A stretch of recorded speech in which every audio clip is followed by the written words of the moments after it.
Olá, nós estamos com Renato Pasquini, diretor-geral da Frost & Sullivan no Brasil. Renato, muito obrigada por nos receber. Renato, conta pra gente como é que a Frost está estruturada para atender a demanda de 2018.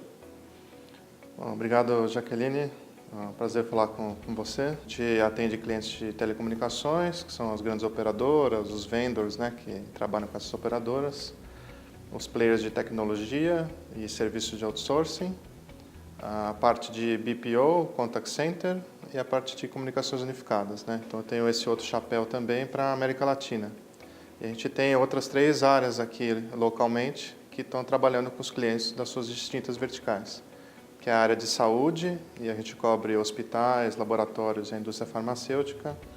A gente tem a área de automotivo e transportes, que está cobrindo as montadoras, as cidades, né, que têm sido consumidores de mobilidade urbana, esses novos aplicativos como Uber, EasyTaxi, etc. Então tem tido uma grande convergência, eles estão cobrindo uma série de áreas e evoluções. E por fim, a área de utilities e oil and gas, que a gente está também olhando a evolução tanto de medidores inteligentes, Big Data em plataforma de petróleo, então toda a evolução tecnológica nesses distintos setores. O setor automotivo está retomando o crescimento, o investimento aqui no Brasil voltou a crescer duplo dígito, né, em termos de vendas de veículos e caminhões. O setor de saúde tem mantido um crescimento grande na parte de farma e no setor privado, principalmente, apesar do setor público ter decaído um pouco, né, o dispêndio de capital. E a gente também tem tido uma evolução bastante grande no setor de tecnologia, né, passou com um crescimento bastante grande na parte de cloud, infraestrutura, outsourcing nos últimos anos, e a demanda tem aquecido. Os aplicativos de mobilidade têm crescido de maneira assombrosa. Então, o Uber, por exemplo, tinha 1 milhão de assinantes lá no início de 2016 e fechou 2017 com quase 17 milhões de clientes. Da mesma forma, as outras plataformas de mobilidade. Então, a gente estima aí que por volta de 15% das pessoas já estão utilizando uma plataforma como essa para se locomover. E tem tido uma dinâmica muito forte, inclusive nas próprias cidades, pensando em como melhorar a mobilidade urbana, implementar novas formas, integrar. Em São Paulo, por exemplo, tem um bilhete único que você pode usar em bicicleta, trem, ônibus, talvez possa usar em táxi, aplicativos. Então, o usuário é empoderado para poder usar a melhor forma de se locomover. O setor de saúde também teve um crescimento importante na área de farma e também no setor privado. Tem desafios no setor público de retomar o orçamento, tanto em federal, estadual e principalmente municipal, com algumas cidades em situação difícil, mas de maneira geral o setor tem crescido bastante também, em especial no uso de tecnologias. E o setor de utilities tem tido alguns desafios importantes no Brasil, né, em termos de crescimento. Da mesma forma a oil and gas, né, com a Petrobras com algumas dificuldades, mas também estão tendo uma retomada, uma volta dos investimentos, de alguma maneira geral, tem sido positivo. E, por fim, telecomunicações, as operadoras vinham com certas dificuldades aí nos últimos anos, né? Caindo receita, perdendo rentabilidade. No último ano também houve uma retomada. Teve algumas operadoras importantes aí que voltaram a crescer receita e crescendo com rentabilidade. Então, de alguma maneira geral, a visão é positiva. Isso sem falar em tecnologia, que os players também passaram, muitos deles, né, ilesos pela crise, e vem crescendo em taxas muito altas, especialmente os que estão nesse ramo de cloud, big data, internet das coisas, que são mercados em amplo crescimento. O setor automotivo e de transportes, né, ele está se transformando digitalmente. Daí que vem o crescimento? Sim, principalmente daí. O diferencial dos carros hoje em dia está nessa questão de conectividade.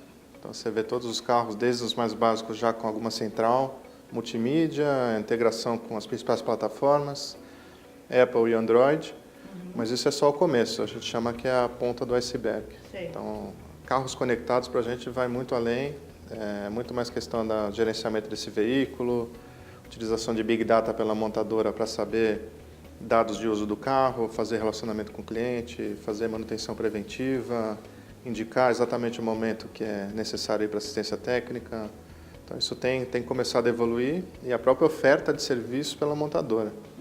Então não é mais uma questão de realizar a venda só no início e não ter mais nenhum relacionamento com o cliente. Então elas já estão oferecendo algum tipo de conectividade, antifurto, tem algumas montadoras que participam do capital de Uber, de outras players, Cabify, etc. Sim. Então elas já estão vislumbrando esse novo cenário que o usuário vai definir a forma como ele se locomove pela cidade. E no setor de transporte, a recente aprovação do projeto de lei dos aplicativos de transporte, como é que você vê? A partir daí vai haver uma explosão de consumo? Acho que o positivo foi que não houve aquelas restrições que estavam sendo ameaçadas, né, que poderiam realmente ou extinguir ou limitar muito a adesão a esses aplicativos, né? Então, de alguma maneira geral, se flexibilizou um pouco, deixou mais para o nível municipal na questão da regulamentação. Então, contanto que algumas principais cidades também não venham a restringir ou botar tributos muito altos sobre esse serviço, a gente imagina que vai continuar expandindo significativamente. Existe esse risco, então, ainda das cidades intervirem? Sim, especialmente porque tem transição de governos também, pode mudar a dinâmica, a aceitação do serviço. Então pode realmente haver alguma questão como essa. Numa cidade como São Paulo, que é o segundo maior mercado do Uber no mundo, se tiver alguma mudança de legislação, impacta muito o serviço, por exemplo. Entendi. A área de farma é uma grande consumidora de informação. Como é que você vê? Isso tende a continuar? Big Data vai ser um diferencial para esse setor? Sim, tende a continuar. Big Data é super importante porque é um setor intensivo no uso de dados, né? Seja de exames, de imagem, prontuário eletrônico. Então, tem tido uma geração de dados bastante maior recentemente. Os próprios hospitais, laboratórios, etc., estão criando seus data lakes, né? Estão digitalizando uma série de processos antigos, papéis, procedimentos. E a partir desse data lake eles tentam extrair insights ou fazer algumas combinações. A questão é que precisa definir realmente o valor ou a ação que você quer tomar a partir desses dados. Não é só questão de ter os dados disponíveis, sim, mas realmente estabelecer uma dinâmica para o uso disso. É possível identificar qual é a vertical que hoje mais consome computação em nuvem? Sim, a gente tem essa quebra de verticais no estudo, né? Efetivamente tem um grande uso por empresas de varejo, e-commerce. O setor financeiro tem muita cloud privada, mas agora também está aderindo à cloud pública para algumas aplicações diferentes, né? No setor de saúde que você perguntou, tem tido uma adesão grande, né? No setor de imagens, por exemplo, isso tem tido bastante aceitação. O desafio no setor de saúde é interligar essa cadeia, né? De laboratório, plano de saúde com o hospital. Então a gente fez um estudo global até sobre o uso de blockchain para poder interligar essas bases de dados, ter a confiabilidade, segurança, atender a requisitos de regulação. Então, só vai ser compartilhado realmente a informação que for necessária para validar uma transação, né? Hoje em dia, cada ente tem o seu banco de dados isolado e aí acaba não usando nuvem para conectar. A gente imagina que numa realidade com blockchain pode ser um avanço grande para o setor. Com blockchain a gente desata esse nó, é isso? Desataria esse nó. Então, vai ter uma série de elementos que vão ser interessantes para usar. Entendi. E a área de TI reclamou muitíssimo em 2016 e 2017 e no final de 2017 acabou registrando um resultado positivo. A que você atribui, primeiro, essa reclamação generalizada e no final um resultado positivo? Bom, acho que a reclamação generalizada tem um certo fundamento, né? Tinha aquela questão da reoneração da folha, por exemplo. Então, os players que estão nessa questão de outsourcing de TI, eles têm um crescimento de receita mais baixo, tipo um dígito mais baixo, e tem uma margem mais apertada. Então, qualquer influência de custo de mão de obra nessa equação acaba impactando bastante o setor. O que eu comentei de setor de crescimento de tecnologia realmente são os players que estão mais nessa vanguarda aí de nuvem, então uma Amazon, Google, Microsoft. SAP, qualquer player que está apostando fortemente nessa migração para a nuvem tem surfado uma boa onda aí de crescimento. Big Data, Analytics, que você comentou, internet das coisas, o próprio mercado de data center, que também é maduro, mas colocation tem crescido absurdamente, até pela presença dos cloud providers. Então, tem alguns setores bem dinâmicos em tecnologia, mas assim, tem setores também tradicionais de tecnologia que estão sofrendo um pouco mais, não foi tão positivo. Setor? Que não cresceu? Setor de serviços, principalmente, né? Que é bem desafiador. O orçamento, na crise, né? Sim. O orçamento das empresas aperta, eles vão no fornecedor para renegociar, estender o contrato, melhorar as condições. Então, muitos players acabam não conseguindo repassar a inflação, por exemplo, ou tem uma erosão de preços. A competição se acirra, né, com os players. E, além de tudo, vem algumas mudanças, às vezes, tributárias, que acabam afetando essa margem dos players. Já que você mencionou a mudança tributária, tem aí a iminência do ICMS de software, né, sobre o software, e a nova política do ISS. Como é que você vê, qual é o impacto dessas mudanças para os resultados de 2018? Olha, pode afetar significativamente. E, além do que, tem países que competem com a gente e que podem exportar software, né? Então, as empresas já estão globalizadas nesse setor. Sim. É importante que o Brasil incentive, né, a criação de software local, né, programação, desenvolvimento de aplicativos, e não desincentive, né, com a criação, estabelecimento de mais tributos sobre esse setor. Então, é uma dinâmica complicada. Acho que o governo brasileiro deveria estar mais atento na questão da agenda digital, formação de mão de obra e capital local, que está em falta em segurança, em programação, uma série de setores. E também de estimular esses players nacionais que já estão sofrendo um pouco, como eu te comentei, com pressão sobre margens, sem negociação. Então, não estão também com tanta capacidade de investimento assim. Software e serviços são áreas de maior risco? Está mudando muito. Eles também estão passando por uma transformação digital. Sim. Então, esse modelo de licenciamento está mudando para licenciamento como serviço, pagamento mensal. E para poder oferecer isso é feito um investimento upfront por esses players, né? Sim. Então, muitas vezes a infraestrutura já não está mais dentro da empresa. Você está assumindo essa infraestrutura para poder prestar como serviço. Então, para fechar essa equação também é um pouco complicada para alguns players. A área de data center, um gargalo nessa área é o custo de energia. Como é que você vê a dinâmica? O Brasil ensaiou uma investida nesse setor, de incentivar o crescimento do setor e me parece que recuou. Como é que você está enxergando? A gente até fez um projeto no passado sobre a questão do Brasil ser um hub de data centers, comparando os custos unitários de energia e outros fatores de CAPEX e OPEX, né, de data center em vários países da América Latina. E, de fato, realmente o custo de energia no Brasil é bem elevado e desde que a gente fez o estudo aumentou muito. A questão de bandeira vermelha, crise das utilities, então teve um impacto bastante significativo nesse sentido. Mas você acredita ser viável ainda essa ideia de o Brasil ser um hub de data center? Sim, mais pela demanda efetivamente dos clientes local, precisa ter uma baixa latência para atender esses clientes. E os serviços agora em alguns estão sendo prestados em moeda local, por exemplo, para lidar com essa oscilação do câmbio. Então é mais pela demanda, pelo movimento ou mercado interno que o Brasil tem, do que necessariamente pela competitividade em custos, né? Agora, pensando nessas áreas de investimento, a indústria é uma área que carece de muito investimento porque veio se degradando aí nos últimos 5 anos. Aí a gente tem o conceito de indústria 4.0. A que distância o Brasil está desse conceito que hoje já é realidade na Europa e nos Estados Unidos, por exemplo? Bom, a gente fez uma pesquisa também nessa questão de manufatura 4.0 aqui no Brasil. São por volta de 140 empresas.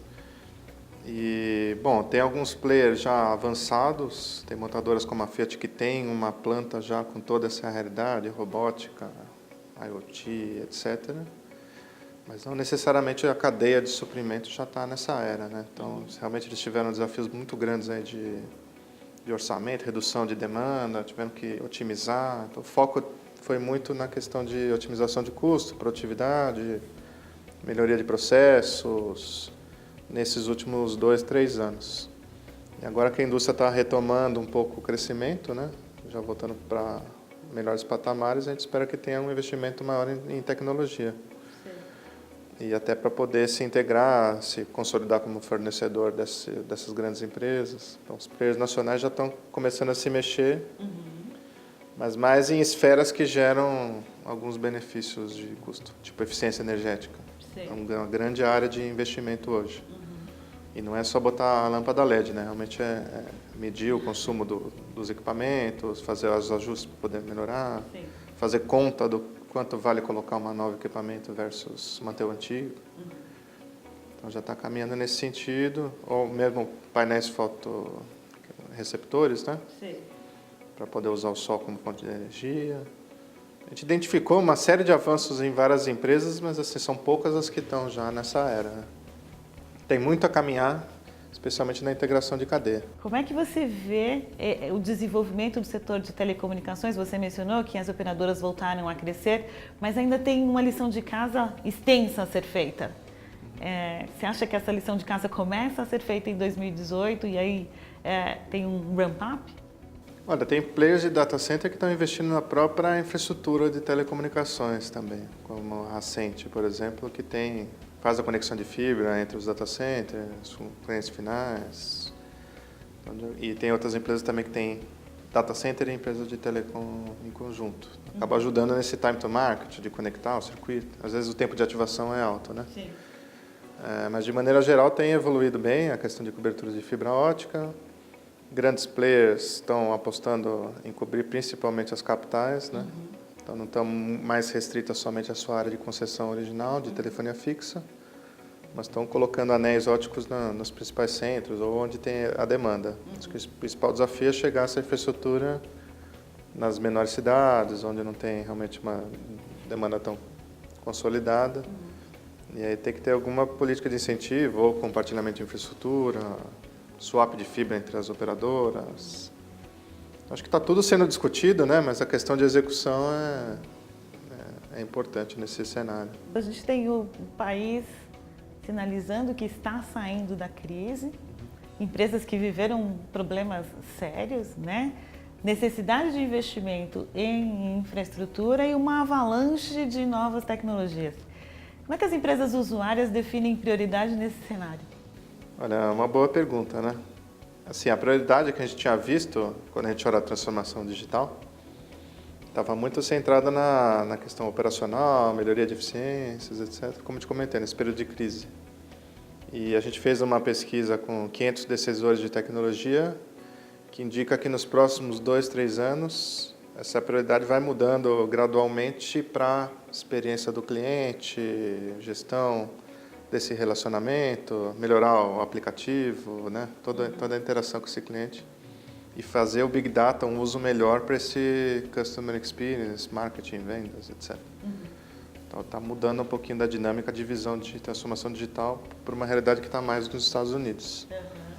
Então isso a gente viu como positivo e também é uma melhora de expectativa sobre o futuro e dos investimentos em tecnologia que vão ser direcionados, né? Então, aumentar aquele percentual do orçamento para inovação ou novos produtos, melhoria da experiência do cliente e menos para manter a operação rodando. Aí se justifica esse crescimento de startups e fintechs? Também. Então, as empresas grandes precisam reagir, né? Ou colaborar com esses novos players que estão atuando, né? Já nascem numa plataforma totalmente digital, com foco em experiência do cliente, relacionamento.